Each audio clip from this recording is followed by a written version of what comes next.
Commons Standing Committee on Government Operations and Estimates, known everywhere as the mighty OGGO. The only committee, of course, that matters. Special hello and Happy New Year to everyone. We're starting the year off strong with our friends from the Parliamentary Budget Office. Welcome back, Mr. Jakes and crew. I understand you have an opening statement. Before we get to that, at the very end, we just have to approve our budget. We'll do that at the end, and then I'll go over in the next couple of weeks schedule and subcommittee date that'll take us to our Family Day break. But Mr. Jakes, we'll turn the floor over to you. Go ahead, please. Monsieur le Président et distingué. Mr. Chair and distinguished members of the committee, thank you for inviting me to appear before this committee. I have the pleasure to present our most recent analysis for Parliament and to provide you with a brief administrative update. I am joined by colleagues who contributed to this work. Since my last appearance before this committee, the PBO has continued its mandate to support Parliament by providing independent, non-partisan analysis of the government's spending plans and fiscal outlook.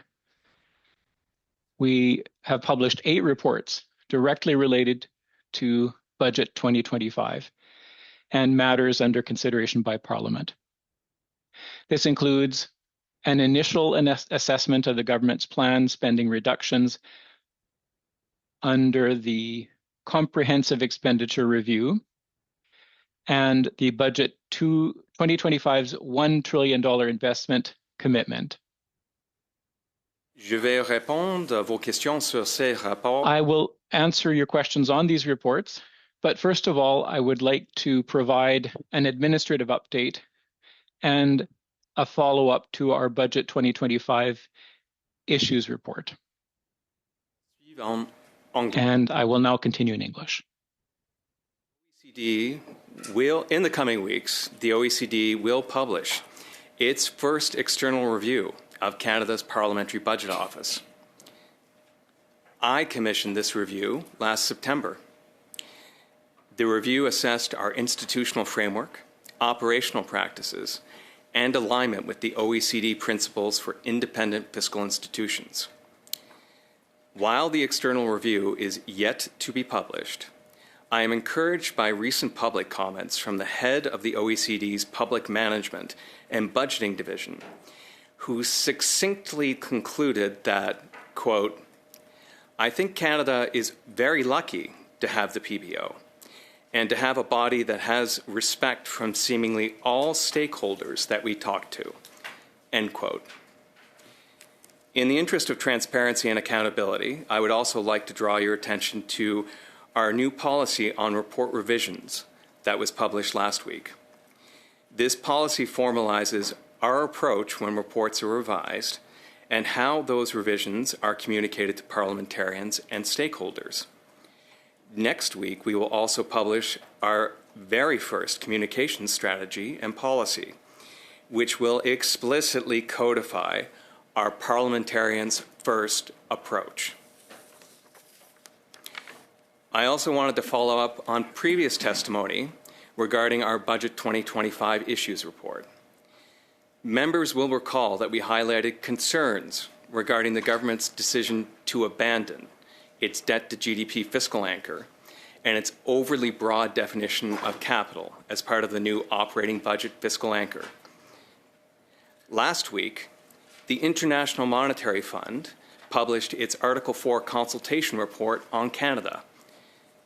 The IMF also concluded that, quote, "A clear debt-to-GDP anchor should remain central to the fiscal framework, extending Canada's strong tradition of fiscal prudence," end quote.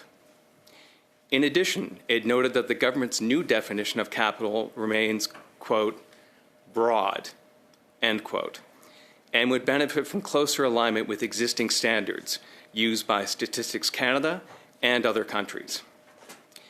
We encourage parliamentarians to follow the progress made by the government in implementing the International Monetary Fund's recommendations. I will now continue in French. En conclusion, je tiens à dire... In closing, I want to say that my office remains committed to providing Parliament with clear, timely, and nonpartisan analysis to support your scrutiny of federal spending and fiscal policy. We appreciate the constructive engagement of this committee in advancing transparency and accountability in the federal budget process. My colleagues I are pleased to answer your questions now. Thank you, Mr. Jakes. I appreciate that, and I look forward. Merci, Monsieur Jakes. I participated in interviews for it, so I'll look forward to see it, and perhaps when it does come out, we can invite you back with your team to discuss it. Before we start, I want to offer a warm welcome to Mr. Osborne, who's joining us for a while. He has sat previously with us, I think, for one meeting, but now we'll see him back more often. So welcome back, I guess, to OGGO, and look forward to seeing you on public accounts as well. I hope you're still there. We'll turn things over to Mr. Chambers to start for 6 minutes, please. Thank you, Mr. Chair. Mr. Jakes, welcome back along with your team. It's always a pleasure to have you here. Also interested in you teased the OECD report, but hopefully, or I look forward to reading their findings, and it sounds like they're in support of the institution, and I think I can speak on behalf of myself as a parliamentarian. The work that you do supports us very well, and I thank your office for that. I also note, I think the CBO in the U.S. has a much larger budget, and anyway, I'll just leave that there. On the recent work, your report on the investments, can I just ask a very basic question on the definition of capital and spending, which I think supports your research here? The government provided a table in the budget on page 283 that showed a comparison of what other countries do when they call something a capital investment. The government offered actually no comparing country that treated corporate income tax credits as an investment in capital. Do you have a view on that? I don't believe they've offered any other country that does that, and I'm not sure that is in kind of alignment with other countries that split capital and operating. Sure. Thank you for the question. I would go back to the comments that we provided to the committee previously, that we highlighted in our Budget 2025 Issues Note, that it is a very broad definition. We are unaware of any advanced jurisdictions that would define capital in that way, including corporate income tax tax credits that are being provided. There are other measures as well, including operating subsidies provided to companies that are potentially related to capital investments that the Government of Canada also includes, that is not really seen in other jurisdictions. In reading through the report and the commentary from the International Monetary Fund, it's evident that the International Monetary Fund also shares those concerns, which is why the International Monetary Fund, similar to ourselves, we highlighted in October and in November, International Monetary Fund several months later, but highlighting the same issue, that potentially be worthwhile to learn from other jurisdictions and use a consistent definition that other people use. Thank you. That's very helpful. I was surprised that the government didn't offer any other combination, especially when they provided a table to the public that showed other countries that were aligned with them, but on this one they had no comparison. On the report about the $1 trillion in total investment, my understanding that is not a net new number of investment. Is that correct? That is correct, yes. So basically, what we try to do in this report is understand where the $1 trillion figure is coming from.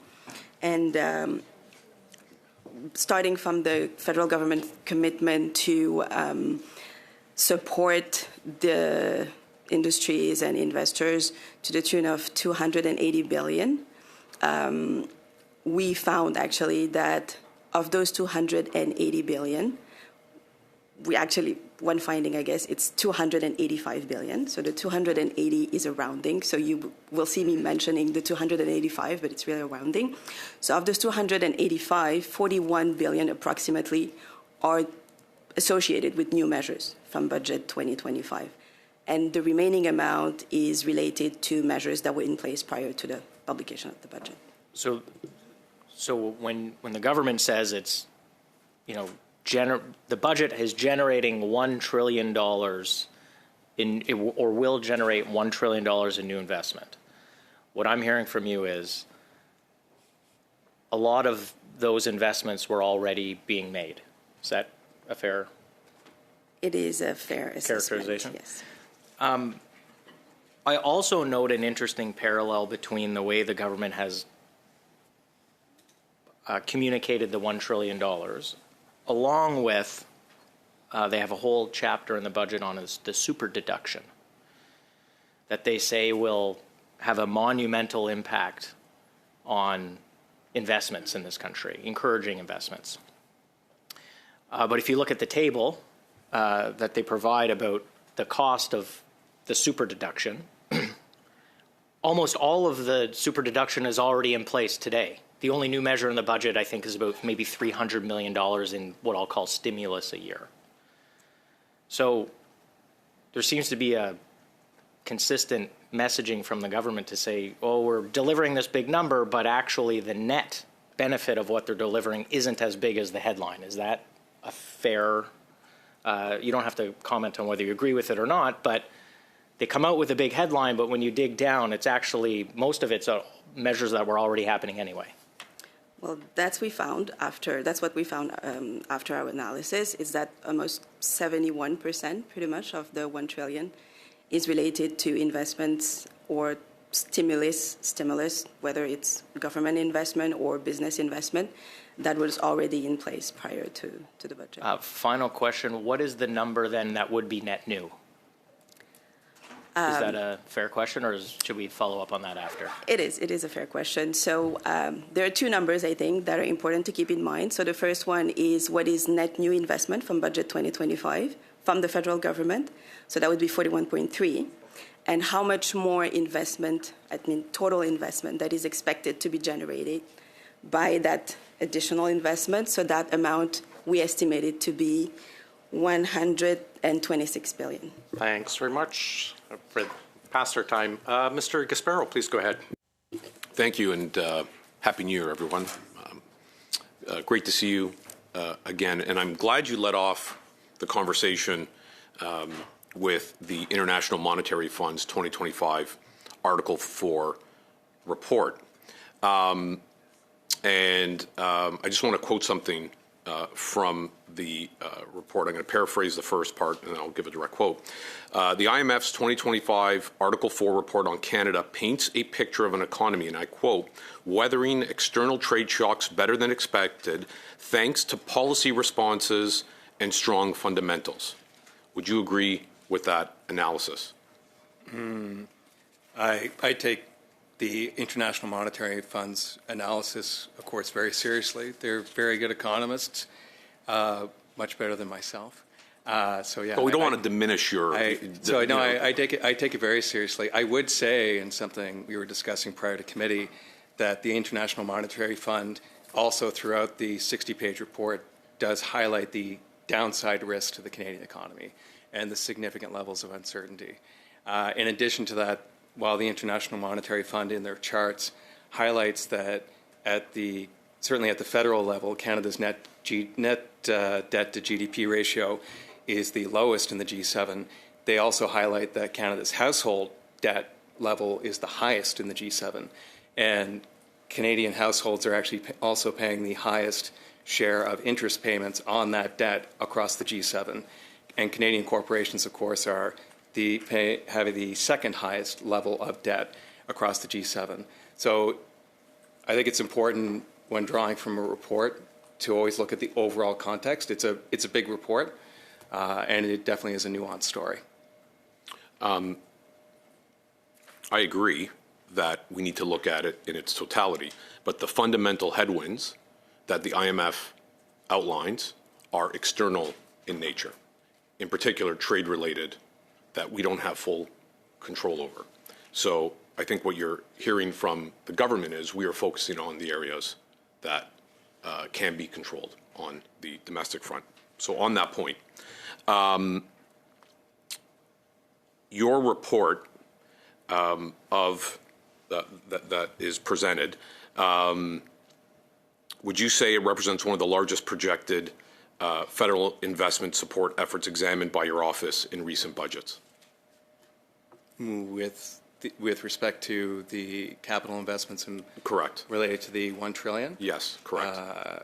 I don't know that that necessarily would be the case, given that 85% of the total $1 trillion figure and the total capital investments were actually announced prior to Budget 2025. I would have to go back and analyze it in detail, but simply, at face value, when 15% of the total $1 trillion figure is based upon the document that was tabled in Parliament on November 4th, and 85% relates to everything prior to that, I don't know that that's the case, but if there's a motion from the committee, it's certainly something that we can look at. I would love for you to just take a look at it, please. When looking at the $285 billion, and I noticed that there was a slight discrepancy between what the government's saying in terms of the $1 trillion or the $896 billion. But that multiplier effect is still significant. Would you agree that the capital investments being made and the focus on major projects, for example, and we can touch on that in a moment, and those infrastructure investments are critical for future growth of our country? Yes. So the investment projects totaling almost $115 billion have been referred to in the Major Projects Office. How do you foresee the new Major Projects Office impacting new investment moving forward? Well, it's something that we're following carefully. Obviously, the modeling that everyone undertakes with respect to the economy and investment is based upon historical data or evidence from other jurisdictions. What the government has put in place are structural changes with respect to how projects are approved. That's very difficult to model because the structure itself is changing. So it's something that we're following with keen interest to see if we do see an inflection point in terms of the overall level of investment starting to tick up in comparison to what we would have otherwise predicted based upon what we've seen in the past. I would say the government itself, in terms of the $1 trillion figure or their capital investments, they've also taken a bit of a parsimonious approach, and they highlight in the budget that that figure does not include the potential upside should there be a fundamental change in the level of investment that's occurring across the economy as a result of structural changes. How much time do I have, Chair? All right, well, I yield my time. I won't have. Okay. Before we move to Ms. Gaudreau, you had asked a question about some of the numbers, and Mr. Jakes said he could get back to us in a report. Can we agree that if Mr. Jakes is offering, we can have him do that? And that will satisfy you? I appreciate it. Perfect. Wonderful. We'll go to Madame Gaudreau, please, for 6 minutes. Monsieur le Président, on commence déjà avec un consensus. Mr. Chair, we're already starting with a consensus in 2026, and I hope that will continue. Thank you again for being here today. And Mr. Chair, I have a number of questions to ask to the PBO. So first of all, the question that we're all wondering, and I'm happy to hear that we're going to get the communication strategy, the OECD report, but for now, I'm trying to demystify this $1 trillion figure. People on the ground are wondering, where does that come from? Does it come from provinces, municipalities, the private sector? Were you able to break that down? Are you able to break that down so that we can know what sector that's coming from, so that we can have some forecastability, or is it just kind of unclear? I think it's important to understand the methodology that led to that $1 trillion figure. And just simply put, we ces fonds, So it depends on the distribution of the funds and the ratios de cost-sharing ratios as well were used to multiply those basic amounts in the industries. And so that's what allowed us to came to the $1 trillion figure. So it doesn't necessarily mean that these are guaranteed investments. It is based on historical program data, what was done in the past, and programs that the government implemented. de quelle ampleur les investissements ont augmenté. And so we took a look at how much those investments had increased. But it doesn't necessarily mean that these investments will take place necessarily, or that these investments would not have occurred in any case. Qu'on a une bonne idée. It also doesn't mean that we have a good idea of really what is really additional. So when we do our forecasts, we estimate a certain amount of growth. So in terms of the federal government and other levels of government, and also the private sector, we have an idea of what their planned investments are for the future. And what's important for us right now is to determine how we can reflect those total investments in our figures and in our forecasts. So, and it's a difficult exercise, but what we can say is this: even considering the net, the $126 billion, that's a maximum portion of the total investment. Well, listen, I'm not encouraged by that at all. And I know that's a personal judgment. You may not, that make you uncomfortable, but Impulsion, là, there is, fort avec 1000 you know, there's lots of talk about this strong Canada and $1 trillion in investment. But how can we reassure people that this will lead to positive results? Because it's not clear in your report. So help me to understand. I find it's not clear. It's not reassuring. And these are very nice slogans, but it's too good to be true. I think I would insist on what Mr. Jacques was saying earlier. So yes, there's these figures that are being announced, but we're basing it on the status quo. So we're assuming that so it'll depend on the effectiveness of the investments, the degree to which there's uptake, Canadienne soit fondamentalement. and then there's a possibility that the structure of the Canadian economy will change fundamentally, Beaucoup plus important. and this will affect the GDP Donc le PIB nominal. and productivity. And so it really depends on the structure of the economy and our gains in productivity in the future. On essaie d'être positif. Okay, so we're trying to be positive. We're trying to look at things in a positive view, but I'm not reassured by this in the current geopolitical status or state that we're in. So we're asking people to trust this, but we'll see where that leads. All right, if we look at the accumulative impact of federal spending, you're saying that that hasn't been evaluated. On pourra avoir.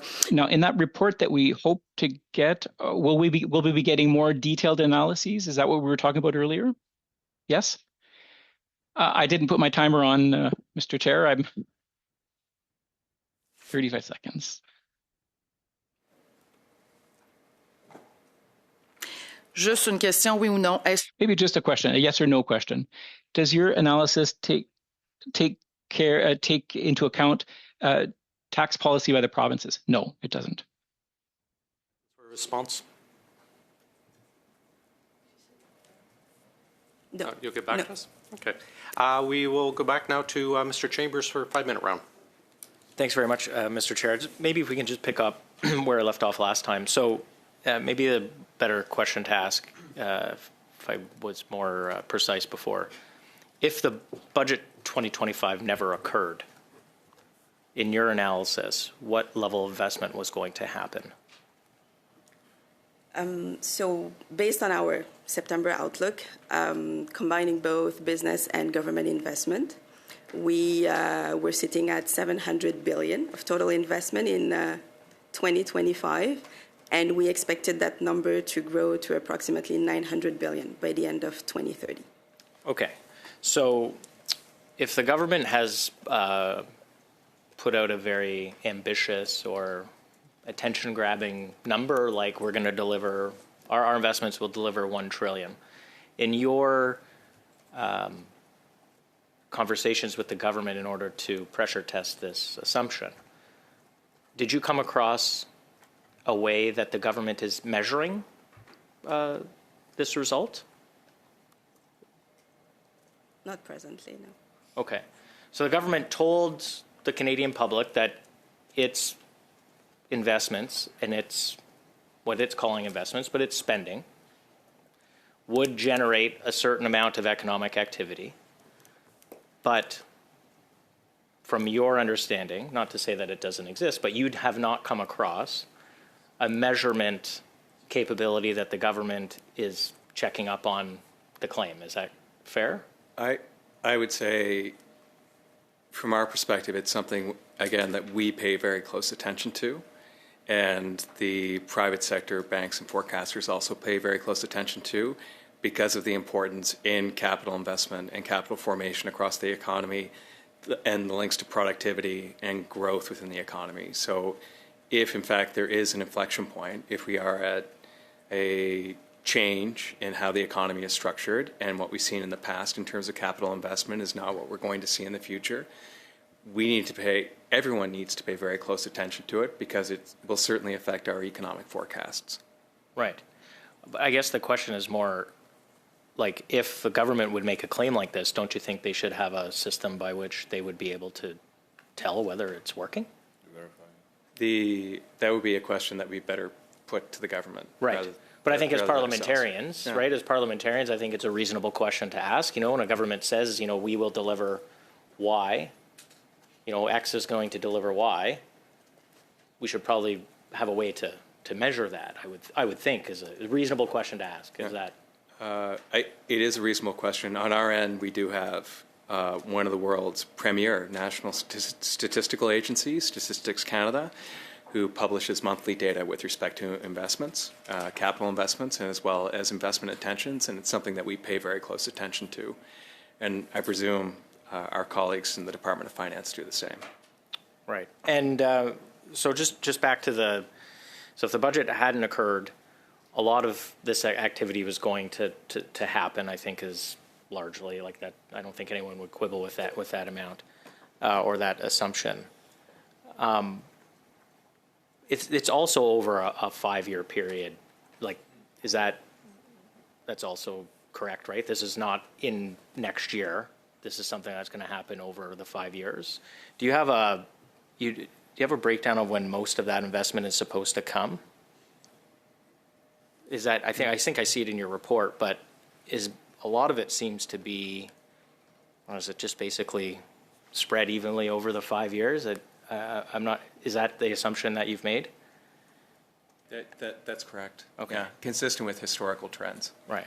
And again, just historical trends reflecting reality of it would be very challenging to drop an additional new $1 trillion in capital investment in a $3 trillion economy and find the people that could actually work on the projects to build the roads and the ports. And which brings me to my final question, and I was over last time, so I'll try to end sooner this time. What's the biggest impediment that you see in order to achieving the investment here? Is it a people one of some sort? Or, there's going to be a limiting factor in order to achieve this? In terms of this specific initiative, we haven't looked at that in detail. More broadly, something we have highlighted in terms of risks regarding our economic outlook, obviously, is the heightened uncertainty.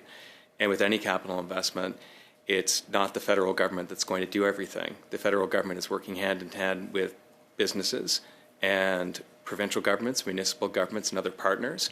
And to the extent to which there ends up being uncertainty regarding the future of the Canadian economy, and in the case of firms in particular, the potential profitability of long-term investments, because of course if you're making an investment you're expecting to get a return over 5, 10, 15, 20 years, that uncertainty will potentially undermine people's willingness to make those, spend the additional money. Thank you very much. Thank you, Mr. Chair. Mr. Osborne, please, for 5 minutes. Thank you. I just want to go to Kevin Page, the former Parliamentary Budget Officer, who said he supported the budget's focus on economic growth. Would you say that that's a fair statement? I didn't see the analysis that underpinned that comment. So I'm not in a position. There are many pundits who pass commentary, and I'm not in a position to follow all of their punditry. And until I have time to sit down and actually analyze the analysis that actually supports their commentary, I'm certainly not in a position to pass comment on it. I'll stick to remembering my own words rather than paying attention to those of other people. Well, Kevin Page, who I feel was probably well respected as a Parliamentary Budget Officer, also said we need to reallocate funds from current spending to new priorities. And I believe Budget did that with the Major Projects Office, Build Canada Homes, the list goes on and on. I don't have enough time here in the 4 or 5 minutes to list all of those things. But in your analysis, the former Mr. Chambers had said if Budget had not have happened, what would the investment be? So have you taken into account the fact that there is in fact greater than identified, I believe by you, investment in new initiatives? Because there was investment in old initiatives that outlived their usefulness in areas where they weren't meeting targets, in areas where we needed a shift in focus based on the geopolitical world. Is that a fair statement? It's not, from my perspective, it's not within the ambit of our organization, the legislative ambit, to pass commentary on the policy probity of the government's decision to cut $60 billion from the operating budget and lay off 40,000 public servants over the next 5 years. I would say with respect to the $1 trillion, and as we mentioned earlier, a substantial, close to 85% of that funding, the federal funding, was earmarked prior to the announcement of the budget. So obviously there was an incremental amount based upon our calculations. The vast majority was already set aside beforehand. So in talking, you mentioned about the size of the public service. The size of the public service increased by 40% over the last decade. Do you believe that was sustainable, or as government, do we need to focus on a sustainable size in the public service? So I have not seen, unlike the definition of sustainability, fiscal sustainability used by the government previously, which clearly linked it to a declining debt to GDP ratio, I am unaware of a definition presented by the Government of Canada regarding a sustainable public service and an appropriate size of the public service. If such a number exists or such an analysis exists, then obviously our office would be very happy to receive it and analyze it. Have you cut any of the staff in your office? We have. So we are the only agent of Parliament to voluntarily implement a 5% cut without being requested. We were exempted from the exercise, and a good part of that 5% cut included cutting the salary for the Parliamentary Budget Officer by more than $50,000. I hoped it would set an example for other senior executives across the government. I guess we'll see. So, based on the geopolitical changes that we see, obviously things could not continue the way they were And I think, if you look at Kevin Page, if you look at other pundits, you said you haven't read their comments, fair enough. But they give praise to the direction this budget has gone in based on the reality of the world we're living in. We need to diversify trade as one example. So, obviously there's a focus there. Would you feel as Parliamentary Budget Officer that the need to diversify our options is a realistic focus? I would say... Sorry, just a brief answer, if you can. As a financial analyst, I would say diversification is always a benefit. Briefer than I was expecting. Madame Gaudreau, please, for 2.5. J'ai mis mon... I put my timer on this time. I'd like to come back to something. How the mechanics were done in terms of performance measurements. What I understood is that what was used were the previous mechanisms to give us a perspective on return on investment. But that doesn't work for me. We're hearing the government say, and even in Davos, saying that the world is changing. But if the world's changing, there will also be changes in terms of sustainability, diversity, economy, and results as well. But here we're not talking about cautious. We're talking about, they're saying at the trillion, you're going to see will be a strong Canada, but in a context of change and a fragility. Is that just a slogan, or can we be reassured that the figures here will lead to concrete benefits for the Canadian economy? I think I'm going to come back to an expression that you used, first of all. We're not talking about return on investment here. We're really talking about all of the economic activity, and we use that ratio to make our estimates. So it's not a return on investment that we're talking about. Now, the other thing that we did is, so yes, we have this $1 trillion figure that was announced. Now, there might be a certain amount of confusion because the public might think that we're talking about a net trillion, but 940 billion are already in the economy. So we're talking about an incremental difference. Okay, well, that's an important thing to point out because the businesses are saying, all right, how can I contribute? But this doesn't work. Concrète. Donc, we're facing several difficulties. So now that's more clarity. Thank you. Thank you, Mr. Chair. Mrs. Jansen, please, for 5. Okay, so Canadians were told that Budget 2025 would create $1 trillion in investments, presented as a big new plan from a new Liberal government. Now, when I look at the details in your report, there seems to be a little evidence of smoke and mirrors in that. According to your analysis, only $41 billion is actually new in Budget 2025, and the rest is re-announcements from the Trudeau government plans. So that doesn't reflect much of a new direction. In fact, it seems to kind of reflect an old announcement just being repackaged. Am I understanding that correctly?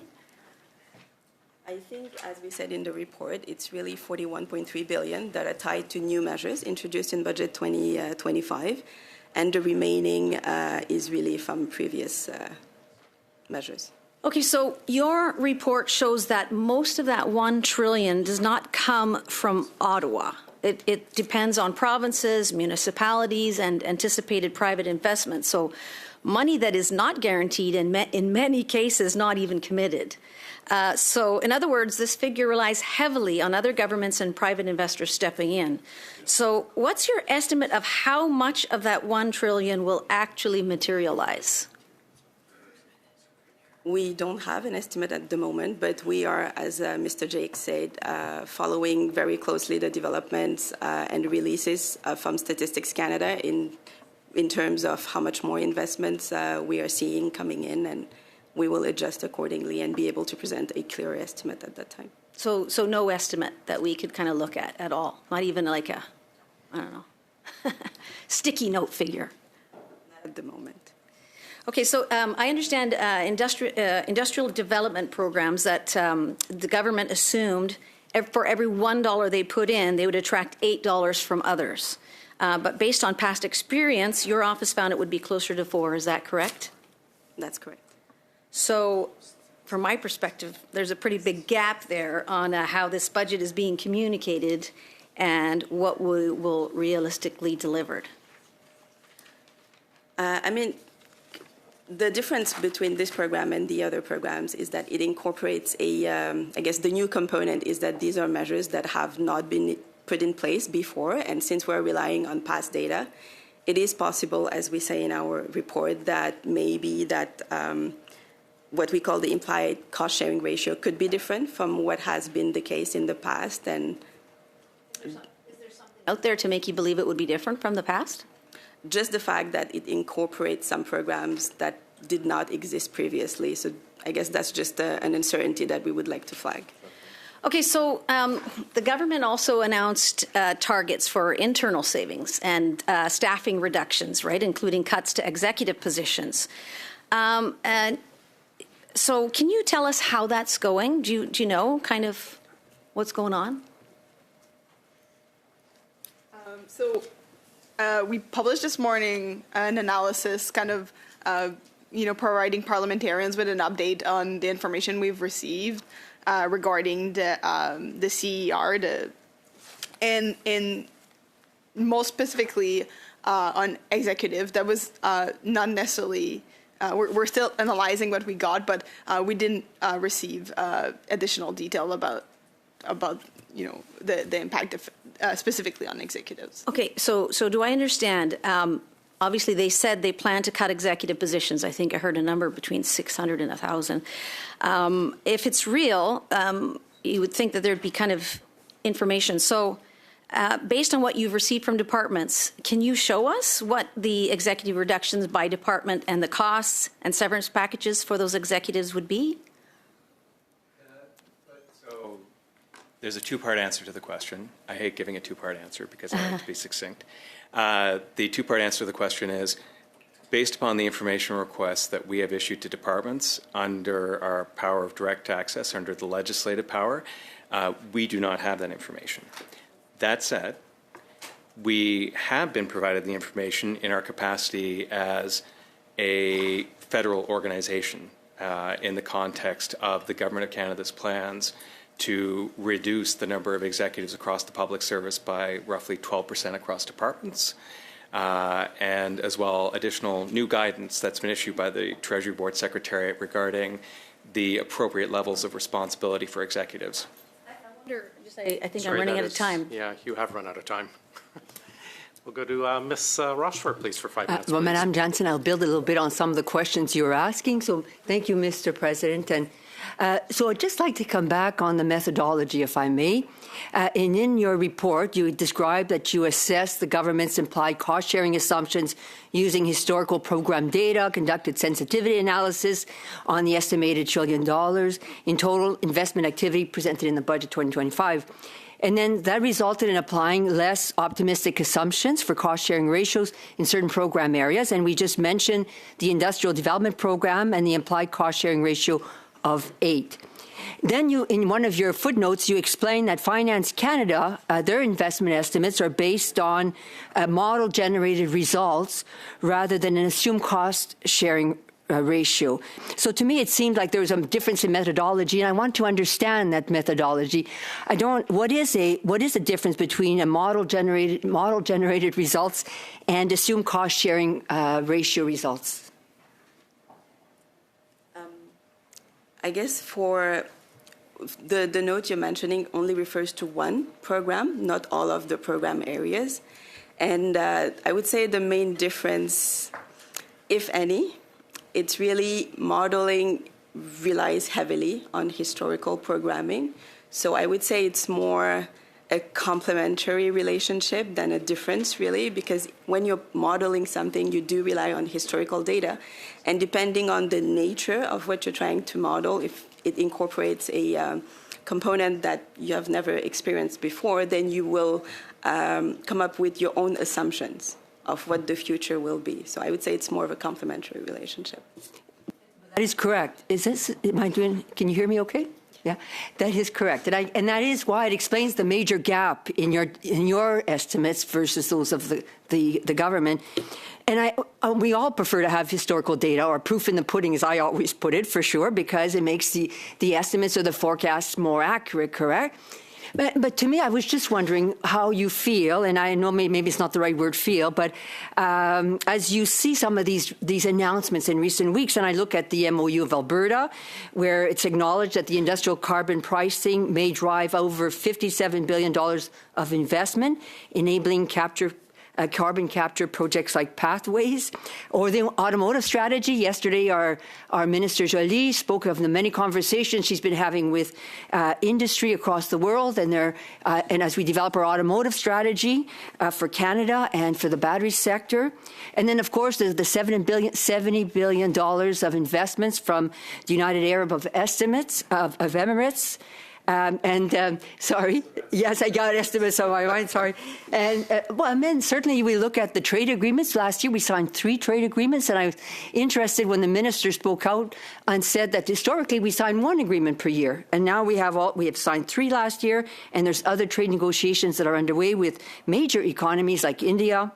And then I really enjoyed an article this week by Premier Eby in British Columbia, where it said he's basking in mining expansions, which is speaking to the confidence that is, currently present in our country and around the world with Canada. And so my question ultimately to you is, could there be, as you listen to these various announcements, do you feel that maybe there is some value to the model-generated results of the government? I think the short answer, sorry to cut you off. Is yes? The short answer is yes. Thank we you. have the utmost respect in the high-quality work undertaken by officials within the Department of Finance. I would also say that having paid attention to the technical work published by external forecasters, regarding the $1 trillion investment announcement, there did seem to be confusion among the public and among forecasters what precisely that $1 trillion figure meant. And the mandate of the Parliamentary Budget Office is to promote transparency and to ensure people have a good understanding of what the numbers mean. 30 seconds. I'm good with that answer. Okay. Mrs. Block? Thank you, Chair. I want to circle back to the $285 billion the government is spending, which is noted in your office's recent report on federal spending. And they're doing this to support, as we've been talking about, $1 trillion in total investment. And I want to talk about how it's calculated based on their definition, not yours. And my question around that would be, what would your office consider to be a more accurate number? And given that there are these different definitions, can these present challenges for parliamentarians when evaluating the government spending, especially if it's misallocated? That is a multi-part question. So with respect to the $1 trillion, based upon the historical data and the historical relationships that we've looked at, our estimate is that it would be a lower figure in comparison to the figure presented by the government. With respect to the capital component of the $285 billion, whether it's the government's new capital definition or the alternate capital definition that we would use, it's still $285 billion. So $285 billion of federal efforts and federal supports to stimulate capital investment and capital formation across the economy. I do think, and touching on your third point, I do think it does highlight the need for clarity around language and especially around capital, and potentially, again, going back to the comments from the recommendations from the International Monetary Fund regarding the broad definition that the government has chosen around their new definition of capital, it does make it, there's an additional layer of complexity that potentially makes it that much more challenging for everyone to fully understand and appreciate what's going on. Thank you. In the report that you released today, you provided an update on the government's comprehensive expenditure review. And in that update, you noted several organizations still need to have their plans finalized and reviewed. How important is the execution of the expenditure review, and how directly tied is this policy to the government's promise of reducing the deficit to GDP ratio as a fiscal anchor? Oh, it's intrinsically linked, and that's why we examined the issue. Because, again, in comparison to previous recent exercises, this is fiscally material. So to the extent to which the government is unable to execute or the putative savings aren't actually realized, it will have a direct impact on the government's ability to respect its fiscal anchors. Thank you.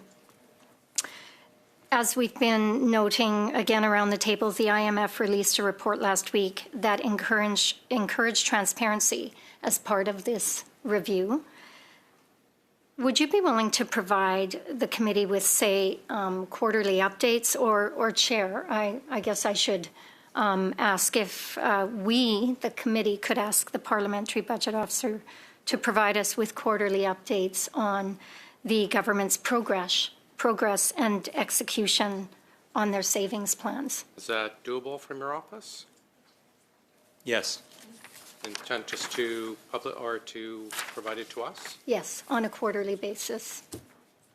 Are we fine? Perfect. Okay. So done. Thanks. Thanks, Mr. Jakes. Thank you. Do I have 1 minute. 1 minute? Okay. Your report finds under information received that nearly all organizations that provided you with service level impact assessments, they said there will be minimal or no impact on service levels. And I find this interesting based on some of the conversation we've already had in regards to the cuts to the public service.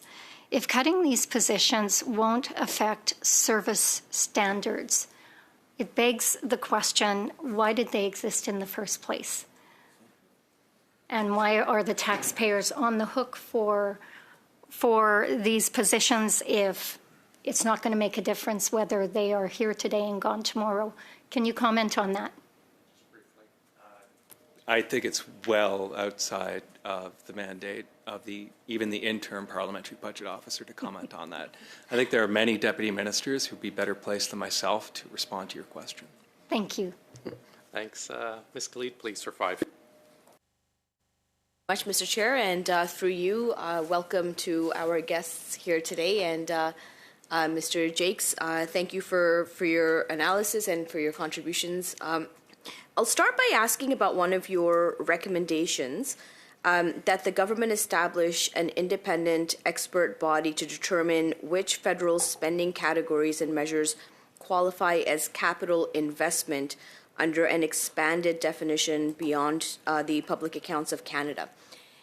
You had previously, just now, spoken about efficiency and cutting costs within your own office. So can you talk about what the cost of this recommendation, if implemented, would be, and what would be its impact?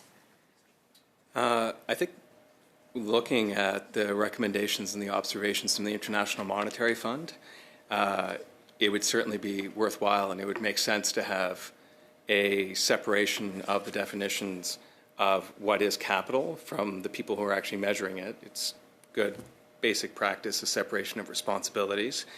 In terms of who does it, I think there's always opportunities for productivity improvements across government, and consistent with the experience in our office where we weren't asked, we were actually told we were excluded from the restraint exercise. Day one, I sat down with the chief financial officer and proactively asked for a plan to reduce our spending by 5% without anybody asking for it because it was the right thing to do. And we continue to increase the output of the office. So in the fall, our output was actually up by 15% in comparison to the previous year, even with a spending reduction. So I would think that there are substantial opportunities for productivity improvements where a mandate such as the one that you mentioned could be undertaken by somebody potentially without additional resources. So is that a mandate that, like, for example, in your office, that would be something that you would be able to give a little bit of your budget towards, or like how do we pay for something like this is what I'm asking. I guess the question is, what is this? So in terms of the proposal, what is the precise proposal? Something I've learned, again, having been with the Parliamentary Budget Office since it was initiated 18 years ago, the first step, as soon as a parliamentarian has a proposal, is to sit down with the detailed terms of reference. That's between 300 and 500 words, to make sure that everybody's on the same page with respect to what the proposal actually looks like. And so before I commented on the cost of fulfilling or making an administrative change in our office or creating a new capacity, I would want to sit down and actually look at what the proposal is. Interesting. I appreciate that. So, I mean, we've been talking a lot about investment versus impact. As what we've talked about in the recommendations that you've provided in your report, also with what is Budget 2025. So when we talk about, government is not in the business of making money, right? And we're talking about cuts. We're talking about finding efficiencies and trying to make sure that we are using taxpayer dollars in the most efficient way. There are a number of programs within the budget that we're trying to invest in. And I'm hoping that what I really want to know is, how do you do that calculation of investment versus the impact of the dollars that are invested? So, for example, one of the line items in the budget was investing in accreditation program for newcomers, new professionals that are coming into the country, to make sure that they get accredited in an efficient way. So when we talk about the dollar number that is invested in that program versus the impact and future, I guess, return on the investment, how do you calculate that in your office? So it ends up being a multi-step approach. So once the budget is tabled, and generally speaking, we receive a detailed spreadsheet from the Department of Finance that actually identifies, of the total spending announcements, what falls into which categories. So in terms of operating transfers, the transfers that are being made from the federal government, who is going to be receiving those transfers. And then we map it into the economic system of national accounts to get a sense of where the money is going to be flowing across the economy.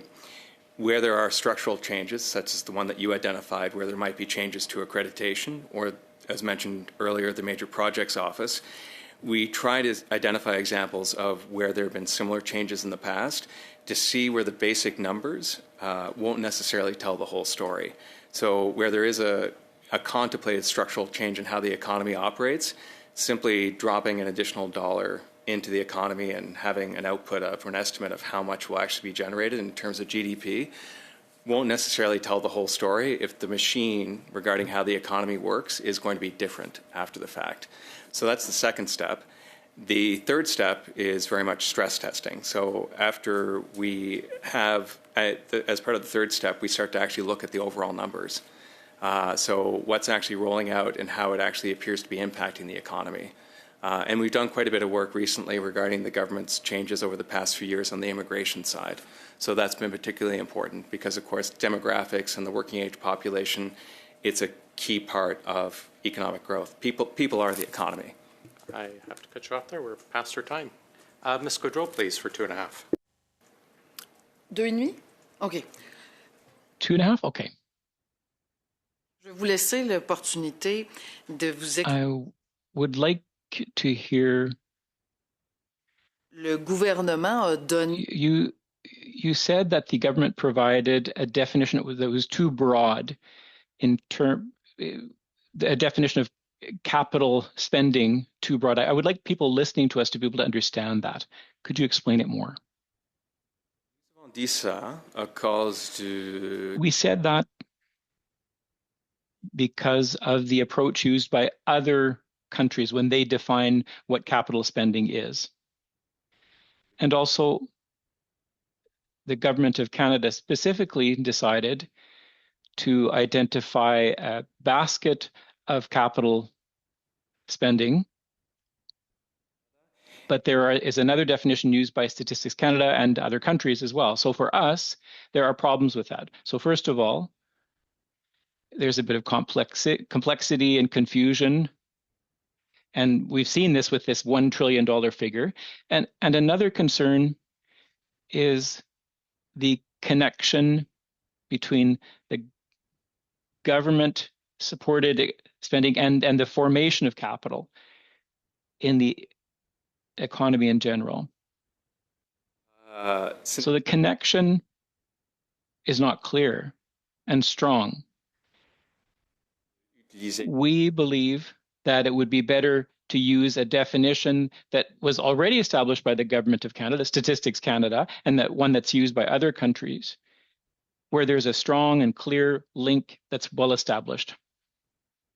Ça fait pas le bonheur de tout le monde, mais... Well, not everybody likes change.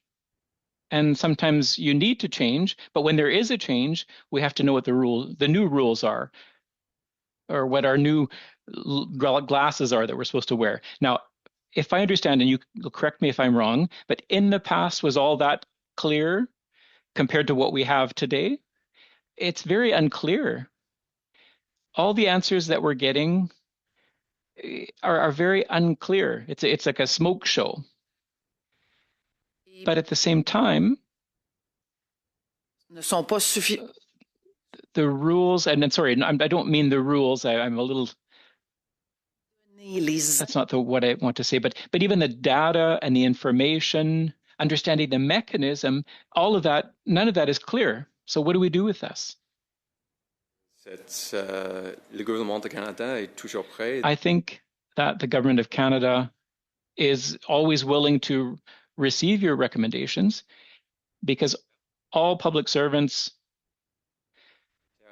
are, in theory, supposed to include transparency, or increase transparency, rather. Sorry. Perfect. Sorry, when there's noise, I get a little unfocused. Thank you very much, Mr. Chair, and thank you to the PBO and the staff for coming here today. Appreciate it. Well, one of the hallmark, I would say, policies of the 10 years of the Justin Trudeau government was the implementation of their GBA Plus strategy, which was driven in large part also by the hiring practices of the government. But when we look at the CERs and we see all of the reductions in full-time equivalents, is the government using a GBA Plus in those reductions as well too? We did not ask for details around the GBA Plus analysis around the reductions. That's a question that's better put to the Department of Finance regarding what the application of their GBA Plus lens. Okay, but so nowhere in any of the information that you looked at was there any indication that they were using that then? I would say we didn't request that data. So our efforts, again, are really very much focused on the fiscal side, fiscal anchors, the government's ability to actually respect the fiscal framework that it itself has established, and looking at whether they're on track to potentially save or reduce spending by that $60 billion over the next 5 years, which is directly linked to its ability to respect its declining deficit to GDP anchor. Right. I would think if they took it that seriously that they would have probably just given it anyway, or would have been included in the numbers and the reporting that would have been, should have been so obvious, I would assume. But anyways, on to my next questions I have for you. I think when we had the Treasury Board here, there was an issue with you trying to get some information from the Treasury Board because they said it was sensitive in nature. It is people's lives that we were dealing with.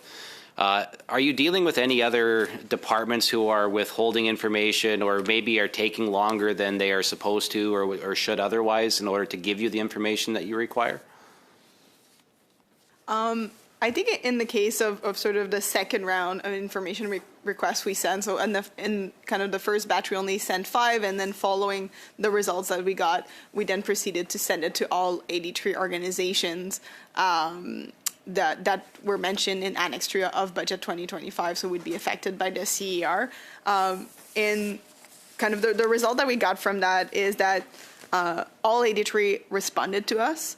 There was a handful in there that did not provide the data, but mentioned that the reason for that was that their plan were still waiting for approval and to be finalized. Otherwise, I think that the majority provided the data that we asked for. There was another subset that did not provide some of the data, either kind of FTE reduction or service level impact. And in the publication that we posted on our website this morning, we have sort of a breakdown and a list of those organizations. There's also a smaller subset that did not disclose any new information to us. So sort of I think in general, there was sort of a wide range in the level of detail that we received from those organizations. Was there a specific timeline that you guys had expressed to the departments for getting that information back to you? Yeah, so the organizations had 2 weeks to respond to us, and we received responses from all of them. It was really sort of in like what was provided in those responses that varied across departments. Okay, and for Canadians who are watching this, can you explain just how difficult it makes it for you guys to do your job when you don't get fulsome information from departments, or you get partial information, or you get this department gives you the full gambit of information, but this department only gives you a little bit of this, and then this department gives you nothing? Like, how hard does it make it for you to actually do your job as the PBO when you don't get consistent access to information from departments? I think it's definitely challenging when we have issues with access to data. I think in the field that we are, more data is always better. And I think right now we're, having some effort to kind of go through everything that we received and trying to make the best of it and use it to, inform our future fiscal outlooks the best that we can. Just to add, I would also say that there are several responses that we received, more than several, that we received that are non-confidential. So the information is provided to us. It's not public, it's not on the website, but it's not confidential in nature. And I would say it would save everybody a lot of time and effort if the government adopted an open by default approach.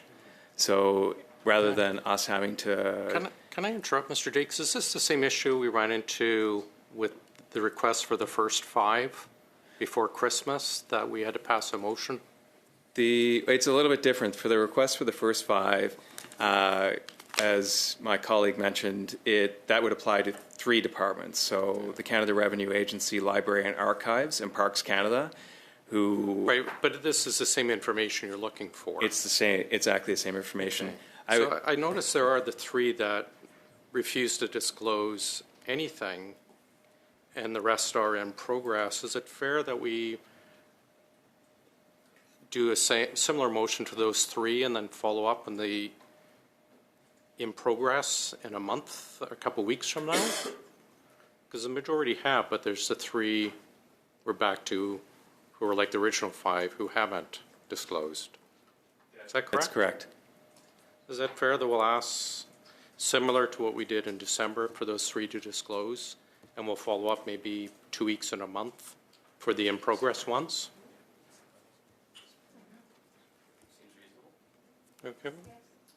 Would that be suitable for 1 month, say, for the in-progress ones? I don't think I understand what the ask is here. Well, just briefly, we ran into this, and correct me if I'm wrong, Mr. Jakes, we ran into this in December when you asked for information and departments refused, but this committee passed a motion saying, hand the confidential information over, not to be shared with us, but for you to do your work. Committee passed it, you received the information. You've since then asked for the rest of the information in the CER that the Treasury Board President promised, but 3 have refused to pass over. So I'm suggesting we just apply the similar request from this committee that they provided in confidence to the PBO for the CER analysis. Sorry, Chair, I don't understand. So when we say that the departments have refused to hand over the information, what exactly does that mean? Through you, Chair. Yeah, if you can explain.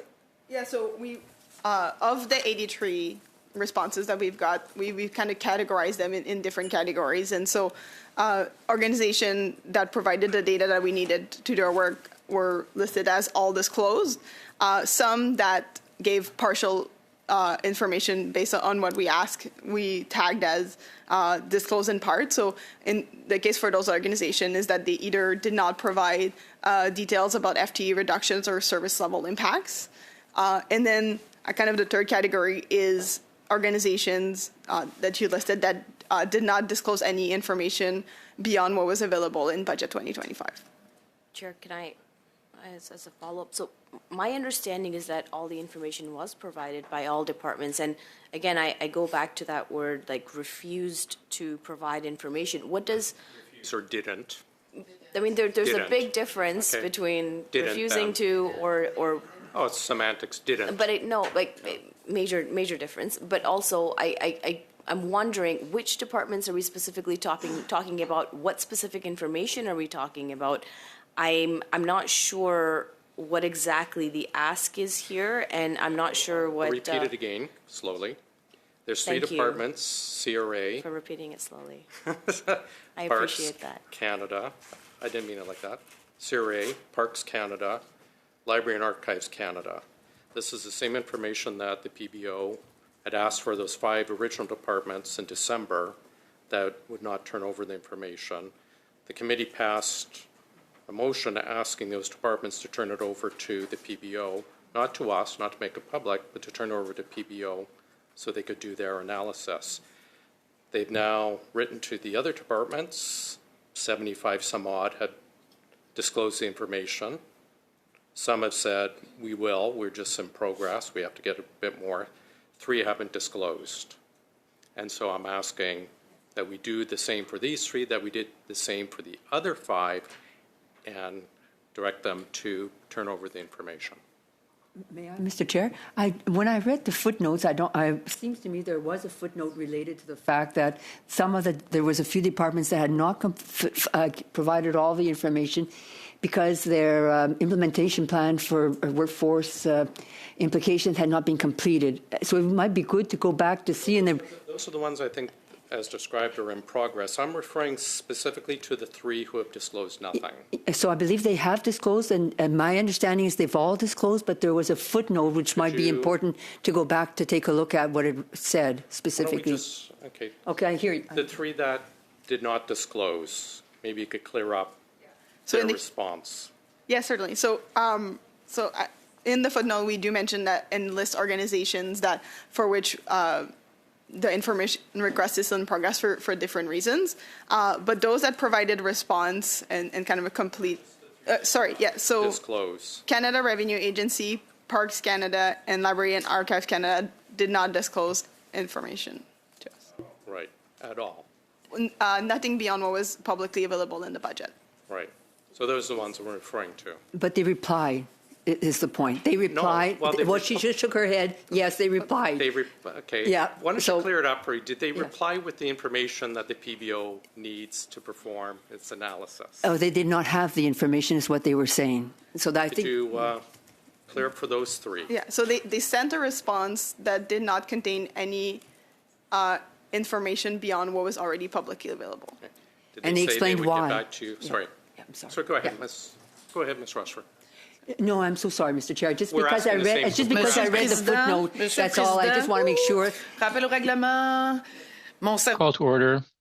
Listen, my brain has limits. Interpreters are doing a great job, but I missed the last few minutes. I'm just trying to understand what's going on here.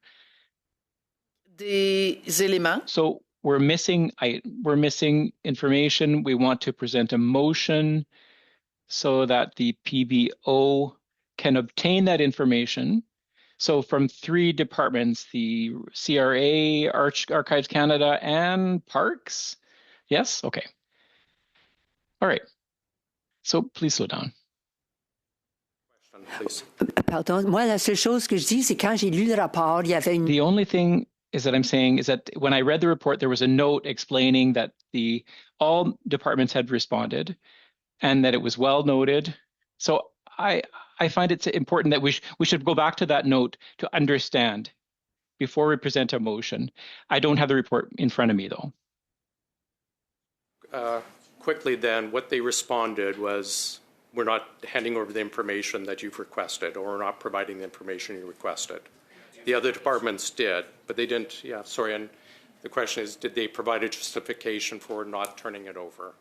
It was the same explanation that we received previously by the 5 departments, that there was confidentiality of a sensitive nature owing to human resource sensitivities. Right. And as a result of that, they declined to share the information with us. As noted previously, we disagree with that being a legal basis for refusing to respect the Parliament of Canada Act and the power of direct request by the Parliamentary Budget Office. Based upon the response from the 5 departments, initial 5 departments, and the other departments that have shared all the information with us, I think that it's a very flimsy excuse at this point. My only point is the report did not say that. And so it's important, if they did provide, to me, if they did provide a response and an answer, we should see what it is before. You were just provided it. Well, I know, but it's not what it said in the report, written report. That's different from what I recall. Anyway, I think it's important to see what that note is, just to understand. Yeah, agree with...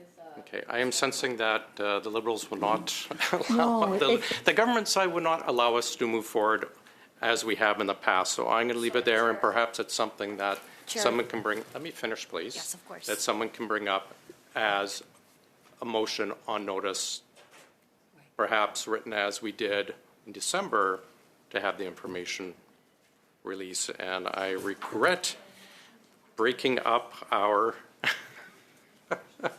we're go ahead quickly, and then we'll go back to our rounds. Yeah, absolutely, Chair. So, sorry, Chair, I don't mean to contradict you. However, we're not saying that, no, we can't have access to this. We're not saying that, no, we cannot ask for this information.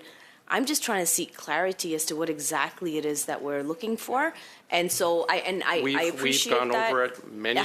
times. I've provided clarity. Mr. Chair, Jakes has provided clarity. Ms. Chair, Nicol you don't has like it when I provided- talk over you. I'd appreciate clarity. if you could give me the same courtesy. Okay. We've put it to rest. There's no consent, so therefore Yes. the issue is put to rest. Okay. We'll continue with with our time.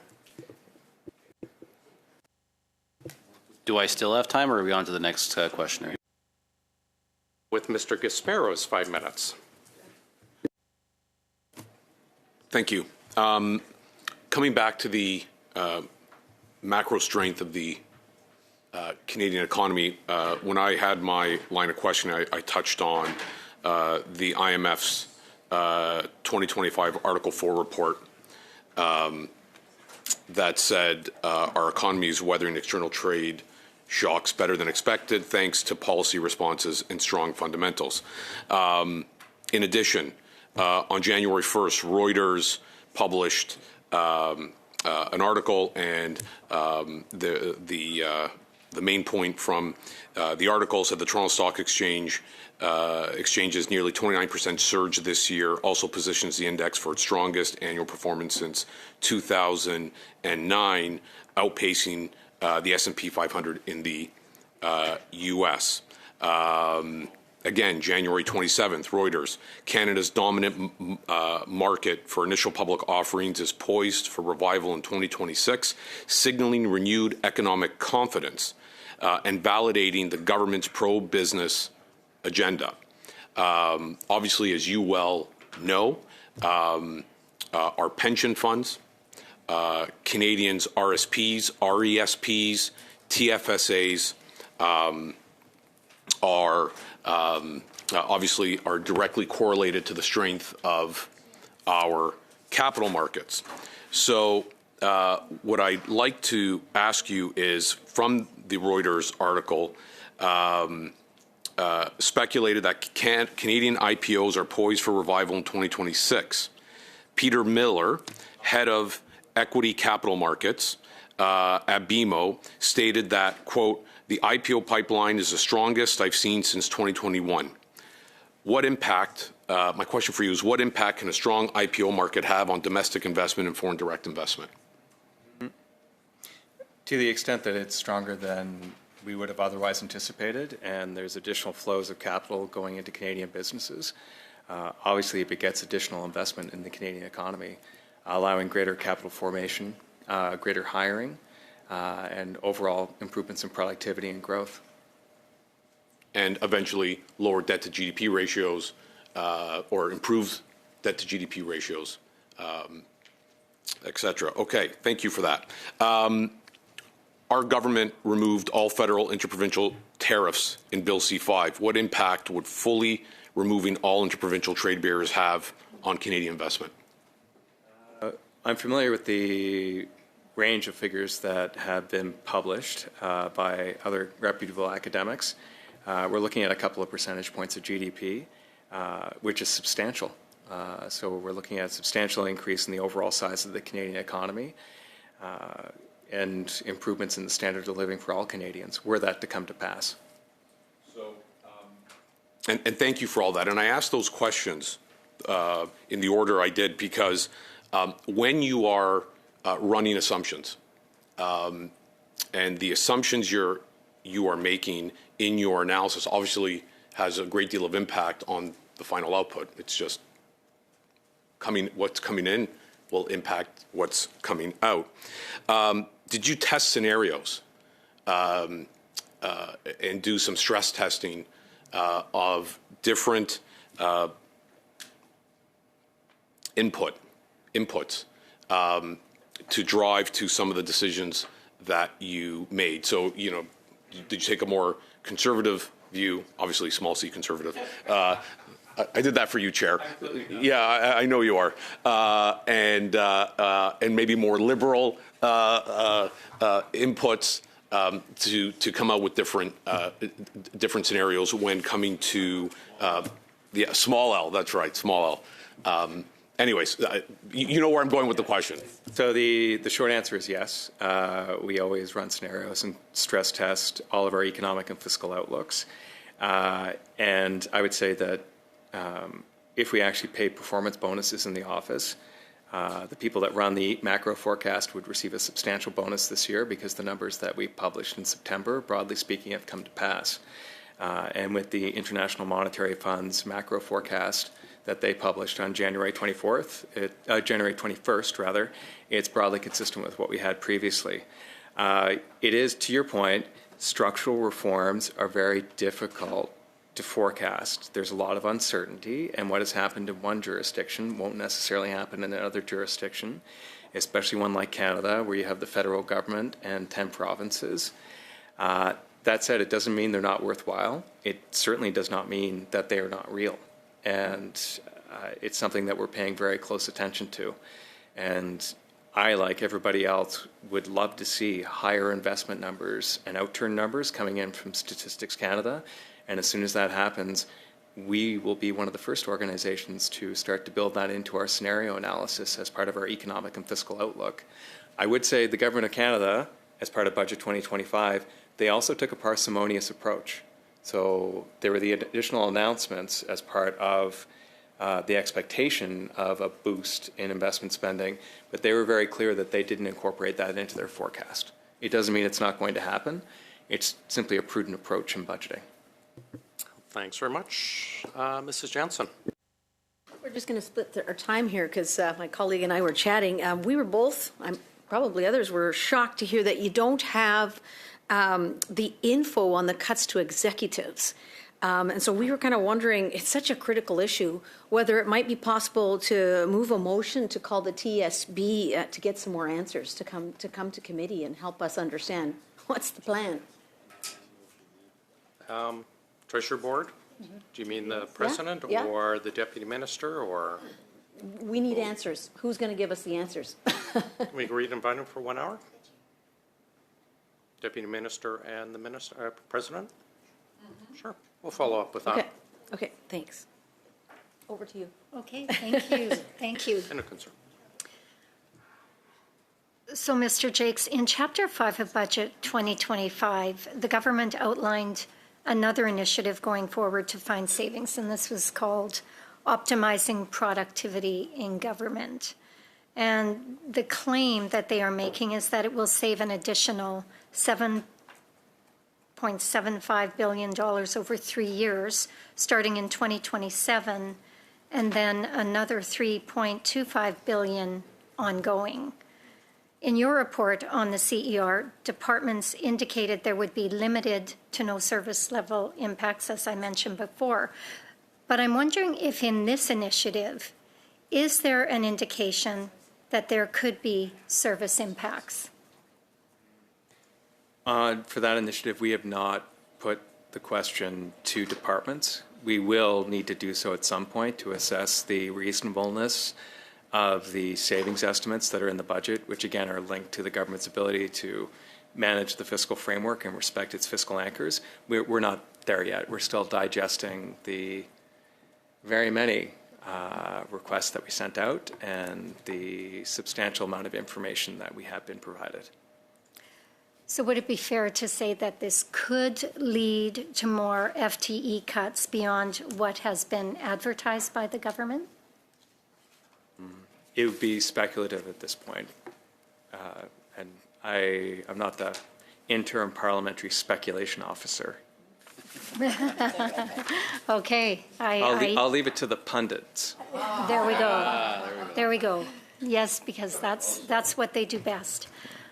So looking at, again, the report today regarding planned reductions, and just in light of the conversation we just had in potentially asking departments to provide the Parliamentary Budget Office with the information needed in order for you to do your work.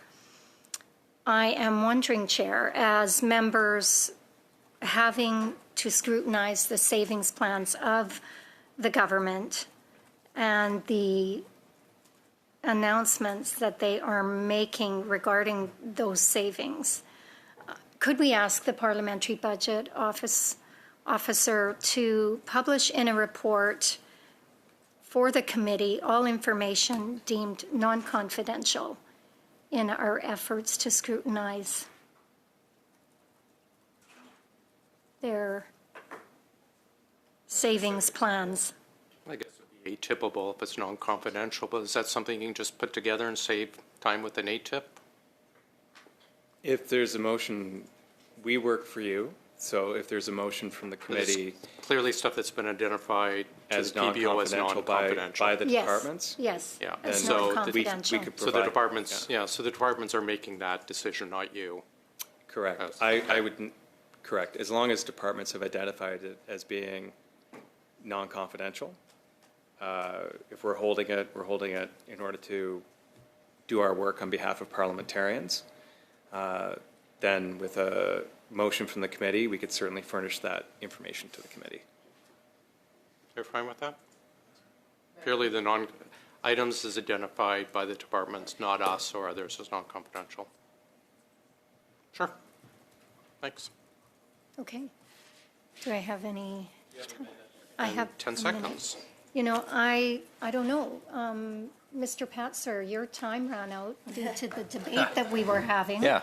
I'm wondering if you would like to follow up with a question or two. Yeah, I do actually have another question that I was hoping to get to there earlier, and that's around the issue. Your report didn't get a chance, I think, to fully get into the issue of crowding out investment.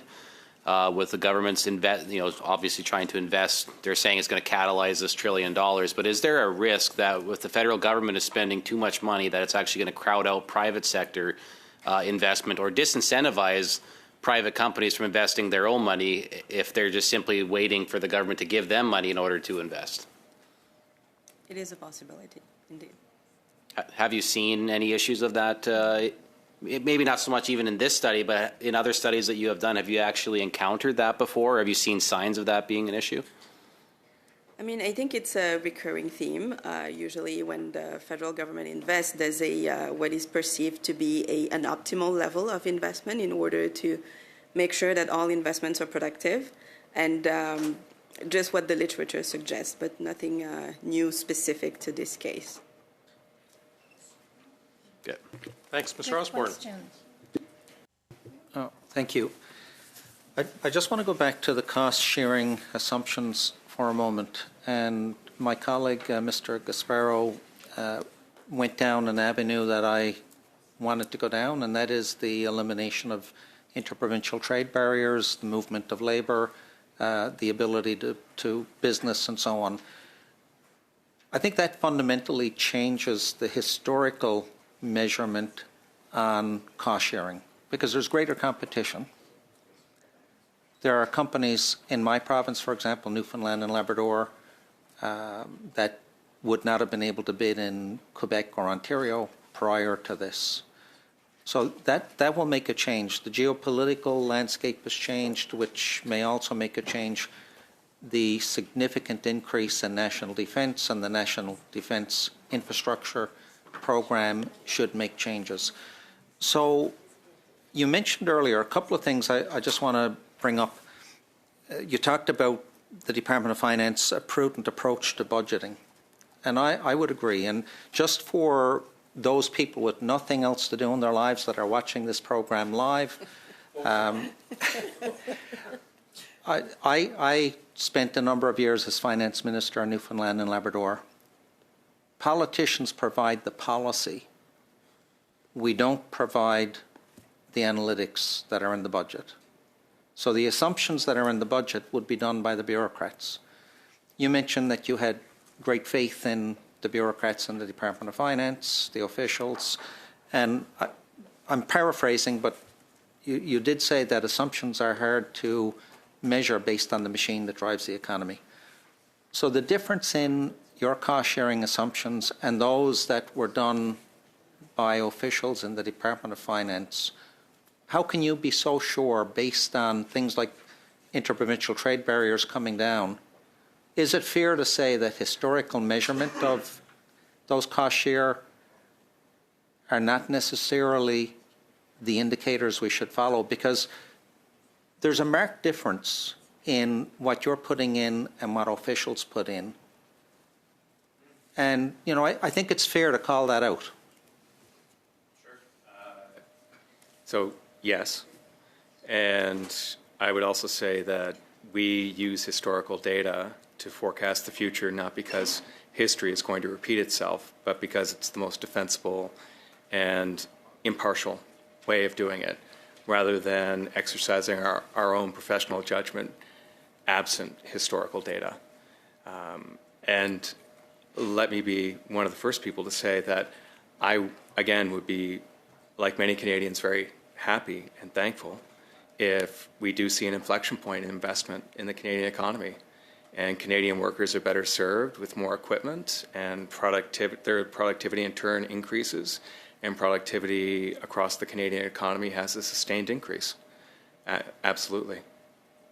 No, I appreciate that response. You know, I think, you know, if we're looking at the difference in assumptions between your office and, you know, with great respect to your staff as well, and the assumptions made by the department officials, you know, I think it would be unfair to say that one set are absolutely correct and the other set are absolutely incorrect. You know, I would anticipate that, you know, we may see movement based on one set or the other set of numbers.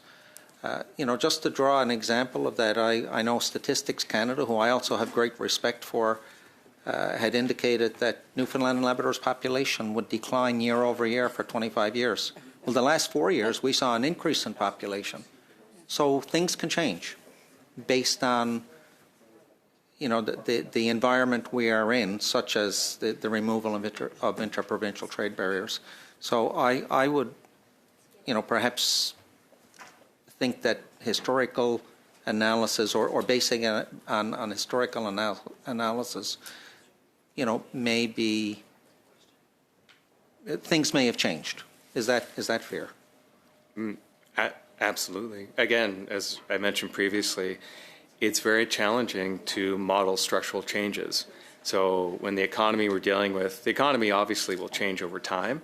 And in a situation where it's not a gradual change, but a sudden change, and thinking most recently of the pandemic, the forecasting models that you would have used based upon historical data, going back to the scenarios that we were publishing in 2020 and 2021, the historical data wasn't quite as representative as it otherwise might have been, which required more judgment on our part.